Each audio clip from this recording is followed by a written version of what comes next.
కరివేపాకు ఫ్లేవర్‌తో ఎంతో టేస్టీగా ఉండే చేపల వేపుడు ఎలా చేయాలో చూసేద్దాం రండి.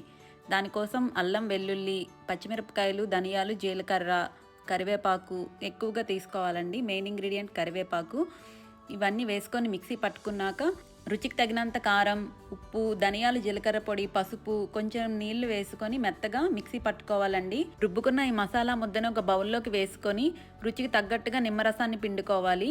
నిమ్మరసాన్ని వేసుకున్న తర్వాత గరం మసాలాని వేసుకోవాలి. గరం మసాలా వేసుకున్నాక ఒకసారి బాగా కలుపుకొని మసాలా ముద్దని చేప ముక్కలకి బాగా అప్లై చేసుకోవాలండి. మసాలా అంతా అప్లై చేసిన తర్వాత చేప ముక్కల్ని ఒక 1 అవర్ ఫ్రిడ్జ్లో పెట్టుకున్న తర్వాత ఫ్రై చేసుకుంటే చాలా బాగుంటాయి.